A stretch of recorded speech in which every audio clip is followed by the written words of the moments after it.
In Lakota belief, hair has something called toom. Toom is like the essence of your soul. It is very sacred, yeah. And so we don't cut our hair. The only time we're supposed to cut our hair is when someone really close to us that we love dearly dies, like our mother or our wife or our daughter or son, somebody really close to you that you really love in a very endearing way. You cut half of your hair, not all of it. Yeah, you're supposed to put all your hair behind your back, and then you both of your hands you go back there and you grab it like in half. Yeah, so one hand has one half, the other hand has one half. You do this to make sure that each hand has half of your hair. Then you drop one hand, grab a scissor, and the one that you're still holding, you cut that half off. That's the traditional way of doing that. So when people see your hair like that, they don't make fun of you. They know you're in mourning. Yeah, they know you're in your year of mourning. People don't do that today. Instead, what people do is they go to the hairstylist and they say, "Give me that lady di look." they they cut all their hair, they make all their hair short, and then they have it styled so they still look good. And I think that's really pretentious as hell. That's superficial, and that is not traditional whatsoever. That's not mourning. That's just getting a new hairstyle. But that is not mourning. Mourning is when you cut only half of it off. So you see, a lot of Indians today are not following this. Either they don't do this, or they get a short hairstyle cut or a perm or whatever, and that's to show that they're in mourning. That's foolish. That's nonsense. That is not the Lakota way. That is the selfish way. Because they're concerned about the way people will see them. If you're really traditional, you won't be concerned. You'll just do it. And even if it's people, they might say, "Hey, what's wrong with you? They wouldn't have that. You must have really got drunk and they goofed around with you."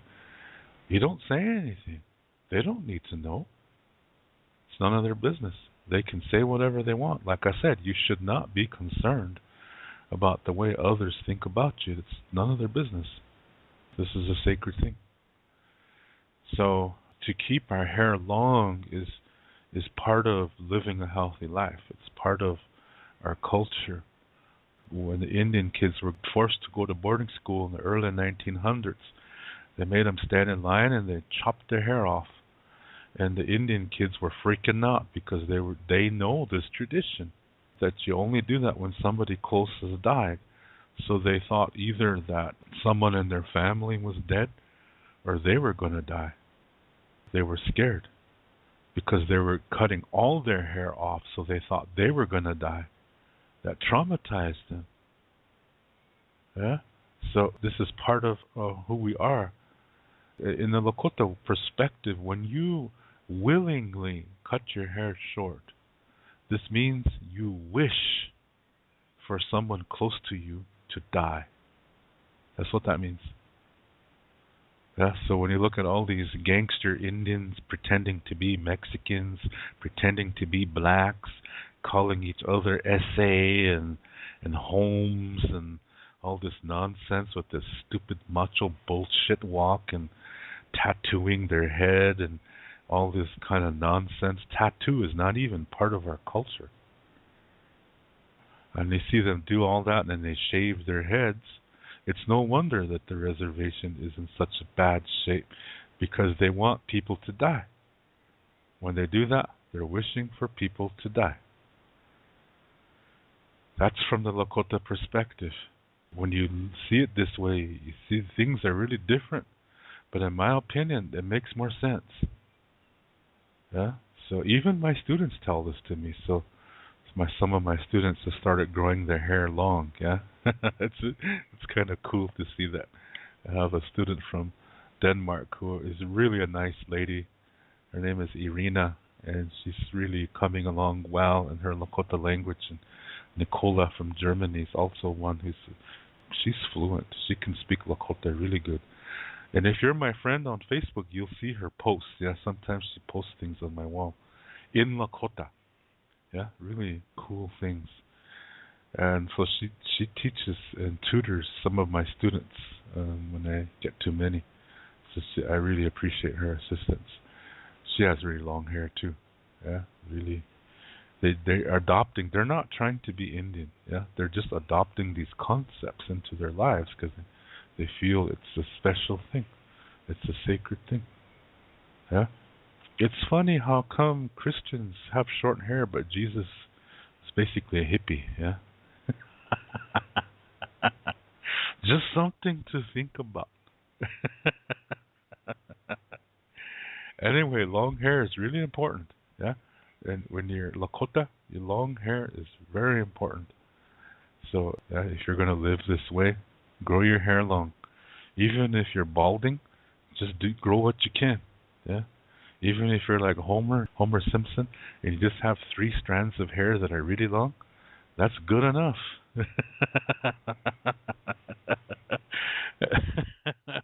Tahashi Homer. Shoot. A funny guy. Oh man. Anyway, so toom is an interesting topic because it's also in your clothes.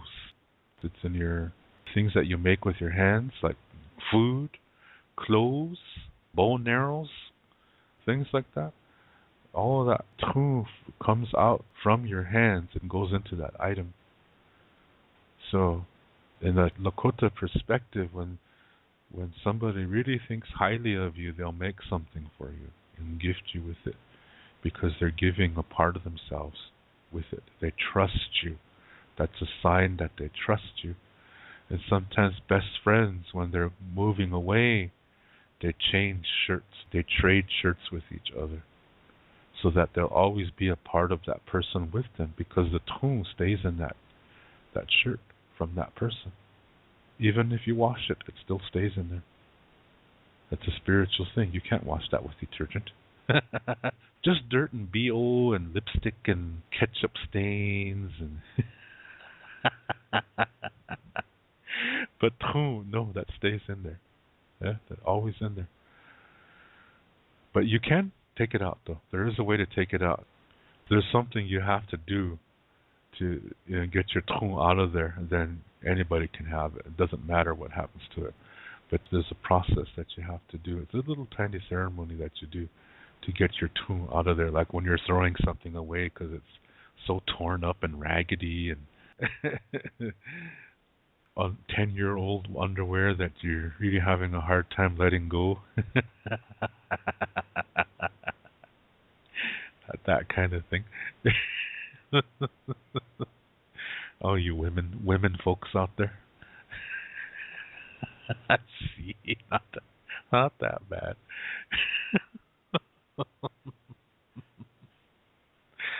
Oh shit. Oh gosh. Anyway, so we're always careful. Yeah. A long time ago, when we were little kids, our parents would say that, and whenever we're camping or traveling someplace, and make sure you have everything. Your shoes, everything. Don't leave anything, because something unhealthy is going to go on to that item, and it's still connected to you. And because it's unhealthy, it could make you sick. Yeah. So this is why. Another thing that has toom is your shit. That has toom as well. So long time ago, you dispose of that carefully, for babies especially. So in the 1970s, when Pampers, this disposable diaper, was invented, everybody was going boarding school and nobody was practicing these traditions anymore. So sometimes these young mothers, they were traveling in a car and changing babies to pamper, and they tape it up and they just throw it out the window. Meanwhile, grandma is going, she, ooh, ha, and all those cool sounds that grandmas make. Eee. When we were little kids, we used to have fun imitating our grandmas, yeah? Well, what does your grandma say? She says, eh. That little swing at the end.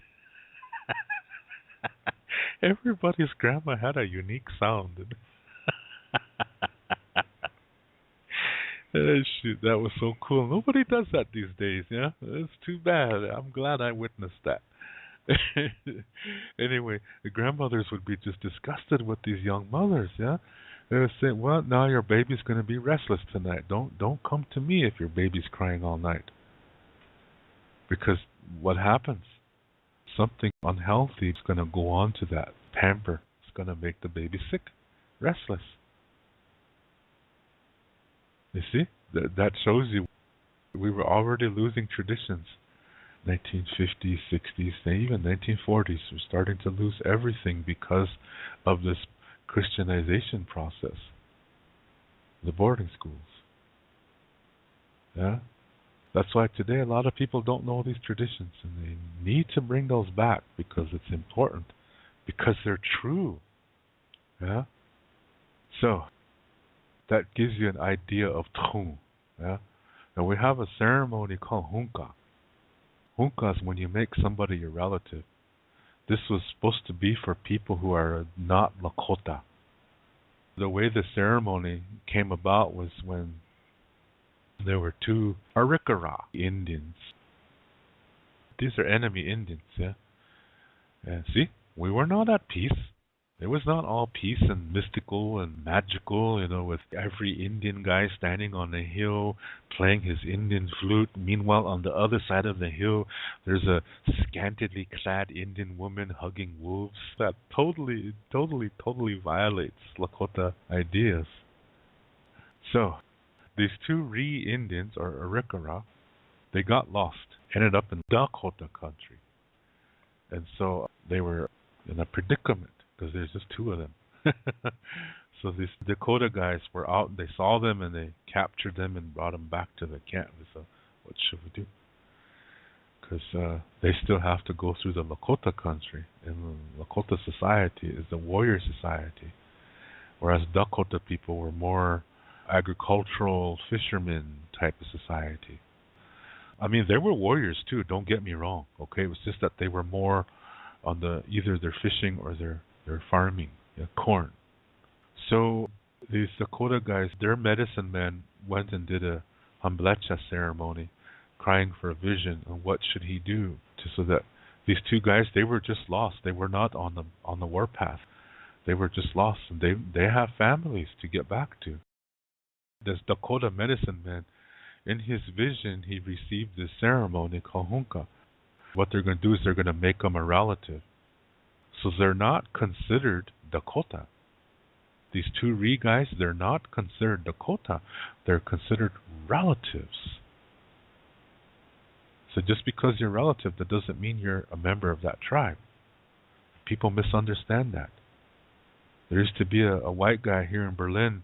He was friends with a guy from the Yankton Sioux Reservation, and this guy from Yankton did a Hunka ceremony for him. So then this Berlin guy would say he's part Dakota. He's adopted into the Dakota tribe. That's bullshit. That's not true. That's not what Hunka does. It just makes you a relative, nothing more. Yeah. So this is what they did, and in that ceremony, they traded shirts. They gave these two Ree guys Dakota names. And so one Dakota guy adopted one Ree guy. So you have two Dakota guys and two Ree guys. So these four rode off into Lakota country. They're going to escort them through in peace. So when they met the first Lakota group, the Lakota guys surrounded them. And the Dakota guys explained to them the ceremony that they did, that they made them relatives. They're not here for war. They said they got lost and they're trying to get home to their families. So Lakota people were saying, tell us about this ceremony. This is really interesting. So they did. All of them sat down for the night and they camped. And these two Ree guys, they had to behave, because they're relatives now. And they were scared anyway. They didn't want to try anything. So they had guards set out, of course. That's what they always do. It's a standard procedure of the prairie, because you never know what's out there. There's wolves running around. Literal and figuratively speaking. The next morning they parted and they let them go. So then they continued. So they They went on, and every Lakota group they ran into, they told them the story of the Hunka ceremony. And every Lakota group thought that is a cool idea. Because Lakota custom is based on everything being connected, everything being relative. Bitakwe oasmi, that's what that means. Everything inside of you is related, just like you're connected to everything around you. So this Hunka ceremony made total sense. It was totally cool. The Lakota people were really liking this. So then this is how they got these two guys returned. So when they came close to the Ree camp, the Ree people came out and surrounded them. So these two Ree guys did the same thing. They said, don't attack them. They helped us get home. They said, we got lost. And they helped us. And they made us their relatives. So these are our brothers, they said. So they observed that. And I say, that's a pretty cool idea. Yeah, to do this in time of peace. To influence peace. To promote peace. Is what the ceremony is all about. So see, they had each other's shirts on. That's the toom. Remember, the toom is in those shirts. So that means they're going to protect one another. They're going to help one another.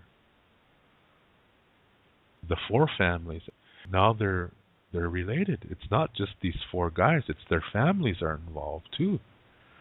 So the families of these two Ree warriors, they welcome the two Dakota men in because they're relatives now. Yeah, so they treated them like relatives. They fed them and they got their horses resting and stuff like that. And then they stayed with them for a few days, and then it's time for the Dakota guys to go back. So these Ree people gave them some food and some gifts for those families that they're now related to. So they thanked them and they parted in peace. So those Dakota guys came through, back through Lakota country again, and they wanted to hear that story again. Tell us that story again. Lakota people like to tell stories. So they did. And then they say, look at what happened. This Ree family gave gifts to our families. That is really nice. Yeah, so they came back to their own camp and they gave the gifts to their families, and this is what our Ree relatives gave to us. And so how cool is that? Yeah, this Hunka ceremony. So those Ree guys had Dakota names. Yeah, it's so cool. See how they take a difficulty and transform it into something beautiful? That's what life is about. Yeah. So that's how we got the Hunka ceremony. So and the toom is really part of the ceremony. A very important part. You exchange with the person that you're adopting. That means you protect one another. You won't do anything to harm the other one. So they took real good care of those shirts, so no harm came to them. Both sides did that. That's Hunka, coming together. Isn't that beautiful? But you see how toom plays a role in that. Yeah? Really nice. Yeah? Really nice. So that's our tradition. So now you know about hair and toom. Yeah? And mourning and the Hunka ceremony. Just some thoughts on that. So, anyway, everything I'm saying here tonight is based on Lakota Star knowledge. So all I ask is that you think about it. I'm not asking for you to agree with me, but just think about it. And I thank you for taking time to tune in and listen to this show. And thank you, wherever you are, whenever you're listening to this. I wish you good morning, good day, good afternoon, good evening, good night, sweet dreams. And in our way, everything comes around again, so we have no word for goodbye in Lakota. Instead, we say until next time, which is Doksha Akel.